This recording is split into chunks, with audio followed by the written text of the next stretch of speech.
राज्य स्थापना की रजत जयंती के अवसर पर गोलापार स्थित मानसखंड खेल परिसर में शनिवार को महिला सशक्तिकरण एवं बाल विकास विभाग की ओर से मातृशक्ति उत्सव अमृतकाल की नारी शक्ति जननी भी जननेता भी कार्यक्रम का भव्य आयोजन किया गया।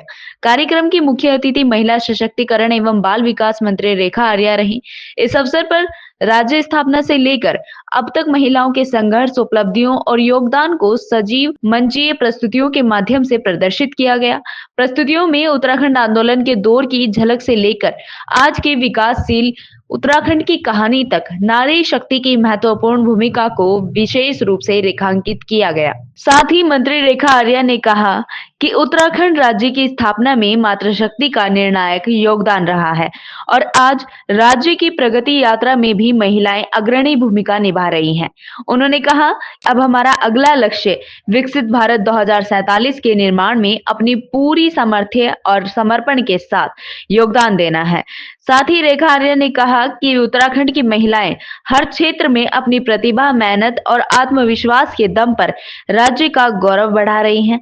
उन्होंने मातृशक्ति से समाज में सकारात्मक परिवर्तन लाने के लिए आगे जाने का आह्वान किया है। साथ ही कार्यक्रम में राज्य मंत्री शांति मेहरा, जिलाधिकारी नैनीताल ललित मोहन रयाल, महिला सशक्तिकरण एवं बाल विकास विभाग के निदेशक BL राणा, दुग्ध संघ लालकुआ अध्यक्ष मुकेश बोरा, ब्लॉक प्रमुख भीमताल हरीश बिष्ट, ब्लॉक प्रमुख औखल कांडा केडी रूपाली, पूर्व ब्लॉक प्रमुख शांति भट्ट, राशन डीलर्स यूनियन प्रदेश अध्यक्ष रेवाधर ब्रजवासी, विभागीय उपनिदेशक विक्रम सिंह मोहित चौधरी एवं नीतू फुलेरा सहित अनेक जनप्रतिनिधि और अधिकारी उपस्थित रहे।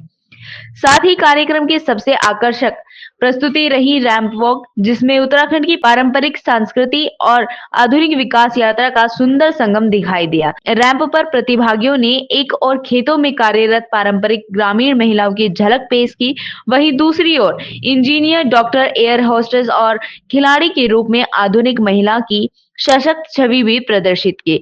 इस शानदार प्रस्तुति को दर्शकों की ओर से खूब सराहना मिली। साथ ही कार्यक्रम में स्वास्थ्य, शिक्षा, न्यायपालिका, सामाजिक कार्य और सोशल मीडिया से जुड़ी महिला विशेषज्ञों की खुली परिचर्चा भी आयोजित की गई। इसमें वक्ताओं ने उत्तराखंड में महिलाओं की विकास यात्रा, वर्तमान स्थिति और भविष्य की चुनौतियों पर विचार साझा किए। चर्चा के माध्यम से यह निष्कर्ष निकला कि भविष्य में महिलाओं के सशक्तिकरण के लिए राज्य में और किस प्रकार के ठोस प्रयासों की आवश्यकता है। साथ ही कार्यक्रम के दौरान प्रस्तुत नृत्य नाटिका ने दर्शकों की खूब तालियां बटोरी। इस प्रस्तुति में गोरा देवी के चिपको आंदोलन, राज्य निर्माण आंदोलन में महिलाओं की भूमिका, कमला देवी जैसी कलाकारों और एकता बिष्ट जैसी खिलाड़ियों की प्रेरक यात्रा को जीवंत रूप में मंचित किया गया।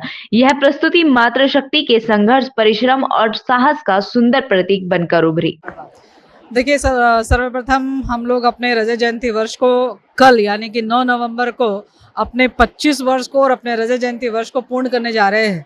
निश्चित रूप से हम सब के लिए, हर उत्तराखंडी भाई बहन के लिए ये दिन अपने आप में उनके जीवन के दिनों का एक ऐतिहासिक क्षण होता है, जहाँ पर वो अपने 25 साल की यात्रा और राज्य स्थापना 9 नवंबर में वो महसूस करते हैं कि यही वो शुभ दिन था, यही वो शुभ तारीख थी जहाँ उन्हें उत्तराखंडी होने का गौरव प्राप्त किया। ये उत्तराखंडी होने का गौरव हमें हमारे राज्य आंदोलनकारियों के द्वारा मिला। हम उनको नमन करते हैं, प्रणाम करते हैं। साथ ही आज हम अटल बिहारी वाजपेयी जी को भी याद करते हैं, जिनके कारणों से राज्य आंदोलनकारियों की भावनाओं को सम्मान मिला और उत्तराखंड ने अपने अस्तित्व को प्राप्त किया। मैं यही कहना चाहूँगी कि इन 25 वर्ष की यात्रा में महिला सशक्तिकरण विभाग ने या महिला सशक्तिकरण ने किस प्रकार से रजत जयंती में लगातार राज्य बनने से लेकर अभी तक में जो सफरनामा रहा है, वो अपने आप में इस मंच के माध्यम से जिस प्रकार से उकेरित हुआ है, उससे साफ झलकता है कि एक गौरा देवी भी रहीं, एकता बिष्ट भी रही और ऐसे न जाने कितने हमारे बीच में ऐसी महिलाएं हैं जिन्होंने घर से निकलकर समाज का नेतृत्व किया, घर से निकलकर उन्होंने सशक्तिकरण के दृष्टिगत आत्मनिर्भर हुई, स्वाभिमानी हुई, उनका आत्मनिर्भरता की ओर अग्रसर हुई। मैं समझती हूँ कि इसका उल्लेख राष्ट्रपति जी ने भी अपने अभिभाषण में कहा था कि उत्तराखंड ने महिला सशक्तिकरण में उल्लेखनीय काम किए। तो मेरा यह मानना है कि एक महिला जो जननी से लेकर जननेता, जननेता केवल पॉलिटिकल की बात नहीं है, जननेता का मतलब वो घर की नेता से लेकर अर्थव्यवस्था की नेता से लेकर हर क्षेत्र में जो वो लीडरशिप अपनी दिखा रही है, ये इन 25 वर्षों की उपलब्धि है कि वो एक दृढ़ संकल्प के साथ में आगे बढ़ पाई है। आज महिलाएं आत्मनिर्भर यानी कि स्वरोजगार पैदा करते हुए, सेल्फ हेल्प ग्रुप वो स्वरोजगार पैदा करते अपने पैरों पे खड़ा हो रहा है। तो ये अपने आप में 25 वर्ष की यात्रा, खेल के क्षेत्र में हो, अभी हमने कमला देवी को भी सुना, संगीत के क्षेत्र में हो, चाहे वो हमारे रोजगार के क्षेत्र में हो, महिलाएं बहुत अच्छा काम कर रही हैं। और ऐसे ही हमारे इस प्रकार के कार्यों को आने वाले समय में जो माननीय प्रधानमंत्री जी ने आह्वान किया है कि हमारा राज्य, हमारा देश जो विकसित भारत के रूप में स्थापित हो, उसमें उत्तराखंड किस प्रकार से अपनी भूमिका अदा कर सकता है, उस भूमिका के पीछे महिलाओं का बहुत बड़ा हाथ होगा। तो हम महिलाएं मिलकर अपनी मातृशक्ति की एकता से हम अपने उत्तराखंड को विकसित राज्य के रूप में स्थापित करेंगे। देखिए, मुझे लगता है कि राज्य आंदोलनकारियों की भावनाओं के अनुरूप सतत उस दिशा में हम लोग काम कर रहे हैं।